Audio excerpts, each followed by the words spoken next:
So Mark, here we are, days out now before you fly off to Japan. First of all, double congratulations into the Olympics and the Irish record holder as well. So you're going to Japan in fine form?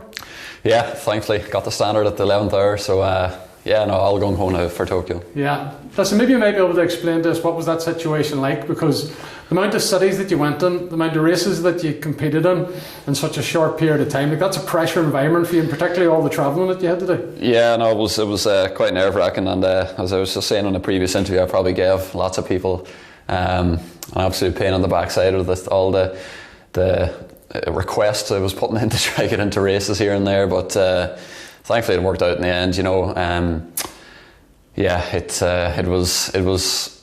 It was squeaky bum time, but we got there. Yeah.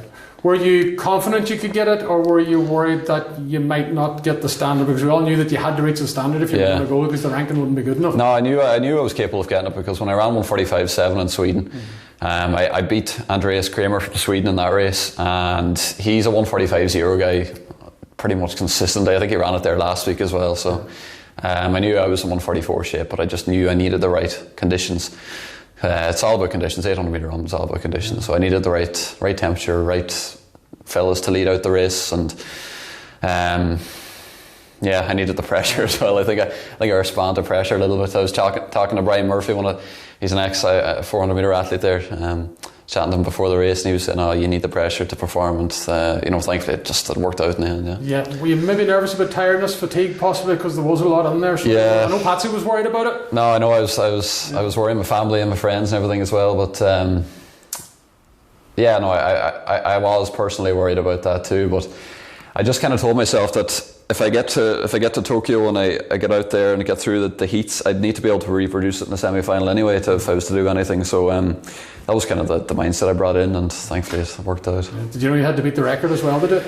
No, I didn't know that, but I knew there was a high chance I'd break it. So I was 0.4 of a second quicker than the standard to try run that record. So was the record even on your mind, was it? No, it was. I left the hotel room that night and I said to myself in the mirror, I'm not going back unless I have the Irish record. So because I knew if I shot for that, I'd probably get the standard. Yeah. Yeah. So then, now you're going to Japan. What's coming up now over the next couple of weeks as you prepare? Because you're going out earlier than some of the athletes, aren't you? Yeah. So I think the only athlete heading out now on Friday, but Tom's heading out tomorrow.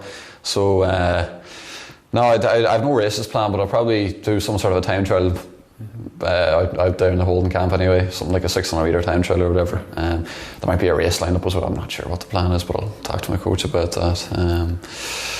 Not sure what the race is. How do you look at yourself as an athlete now compared to where you were in 2012, where the mix-up, of course, ruined your chance of going to London, and then you factor in 2016 when you didn't make the games? What sort of athlete are you now compared to those periods in time? Yeah, well, I'm just a much more experienced athlete. Like, I know what kind of nutritional supplements I need to take. I know what recoveries I need to take between the different hard sessions. I know what sessions I should do before races. I know the importance that sleep plays. There's lots of things that I'm a lot more knowledgeable about now than I would have been years ago, even for Rio. So as I was just saying, like, I might not be in that same kind of peak physical condition, but I'm definitely a lot more educated now than I would have been back then. So I'd actually take this new educated self as opposed to my old self. And in relation to your background team, you've changed over the last couple of years, and Phelim Kelly has come on board with you. How big a role did Phelim play in you achieving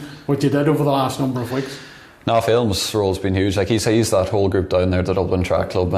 We went out for a training camp in Portugal in April and just got some good quality sessions done, and it's just being able to combine everyone like that into kind of a training group mentality that's really kind of played a role in my progression this year. Like, I've set 2 Irish records, one indoor, one outdoor, and a lot of that is due to Phelim and due to my sponsors as well, just being able to actually continue with the sport. Just have to thank them. What's the first target then when you get to Japan? Obviously just to get out of round 1, a semi-final. Yeah, exactly. Nothing else now on the radar at the minute, but look, if I can do that, I'll be putting myself within a good shout. There's some quality guys racing at the minute. I was just saying, like, the standard this year is just incredible. I don't think anyone qualified through a ranking position in the 800. I think there might be one other event that's like that at the minute. So it's very, very high standards. So I know that, and just about giving it my best when I get out there. There's not more I can do, you know. Yeah. Will you need, if you are to make it out of the final and sort of be at a competitive level where you want to be? Yeah. Will you need to be on that record mark again or better it? Look, I mean, these races can go any way, but if you're looking back at past championships, I would need to be in that record-breaking form, yeah. But like, I've shown I can put rounds back to back. You know, I went to Leverkusen on Saturday, it was Sunday, and then I came to Castellan on Tuesday. So I've shown I can kind of put 2 races back to back, yeah. So I'm actually excited now to go ahead and give it a shot, yeah. Yeah, and sort of off the track, it's going to be a different Olympics as well. We're not going to have like the mass crowds and supporters, and even to that extent, families of athletes that's been over. So it's going to be a different sort of games, a very strange sort of games, Mark. No, there'll be a lot less people, all right. It'll be strange, but to be honest, I've been at championships like that before, because the Doha World Championships, there wasn't many spectators at that, and even at Rio as well.